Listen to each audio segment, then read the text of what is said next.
अगदी बरोबर ऐकलत. खरंच शेतकरी इथला संपलाय. या समाजात माणूस म्हणून वावरत असताना, समाजाचा घटक म्हणून वावरत असताना ज्यावेळेला एखादा म्हणतो की मी शेती करतो आणि त्यावेळेला लोकांची मुरडणारी नाकं सांगून जातात की खरंच शेतकरी आता इथला संपलाय. समाजात असणारी त्याची प्रतिष्ठा, मान सन्मान, शेतीमातीला जेवढं महत्त्व आज राहिले ना, या सगळ्या गोष्टीचा जर आलेख पाहिला तर हा लाल झालेला आलेख स्पष्टपणे सांगून जातो की खरंच शेतकरी आता संपलाय. लग्न जुळवत असताना दारातली जी गंज आहे, किती गंजी उभा आहेत असं पाहिलं जायचं आणि त्या गंजीवरनं त्या माणसाची श्रीमंती ठरवली जायची. त्या गंजीवरनं दारातली लग्न ठरवली जायची. पण आज शेती करतोय पोरगा म्हटलं की लोकांना नकोय पोरगा, काहीतरी जॉबला पाहिजे, त्याला शेती पाहिजे, परंतु तो शेतीत काम नाही केलं पाहिजे. आपल्या लेकीनं सुद्धा शेतीत काम नाही केलं पाहिजे. अरे त्या पोरींच्या आईनं शेतीत काम केलं, मग त्या पोरीला शेतीत काम करायला काय अडचण आहे? आणि ज्या वेळेला समाजाची ही मानसिकता तयार झाली त्याच वेळेला खऱ्या अर्थानं शेतकरी इथला संपला आहे. एखाद्याच्या दारात जर धान्याच्या राशी बैलगाड्या घेऊन आल्या ना आणि त्या उतरवल्या तर त्याला खरी श्रीमंती म्हणली जायची. कारण की धान्य दाणे जे आहेत तर ते मोत्यापेक्षा महान आहेत. प्रत्येकाचं उदरभरण करण्याचं काम ते करतात. परंतु आज या सगळ्या गोष्टीला महत्त्व राहिलं नाही. दारामधल्या गंजीवरनं श्रीमंती ठरवली जायची, त्याच्या घरात असणाऱ्या गोण्यावरनं श्रीमंती ठरवली जायची. परंतु आज पैसामध्ये आला आणि पैशावरनं श्रीमंती ठरवायला लागल्यात.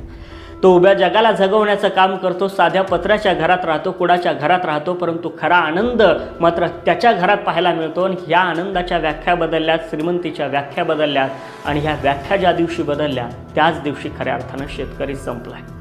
शेती मातीत दिवसभर राबताना, कष्ट करताना पहिली लोक सांगायचे की शेती करणं म्हणजे राजाचं काम होतं.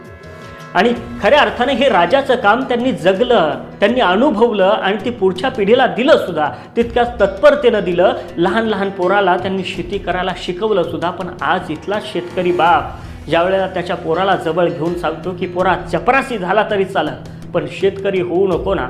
आणि हे ज्या वेळेला त्या बापानं पोराला सांगितलं ना त्याच दिवशी शेतकरी खऱ्या अर्थानं संपला.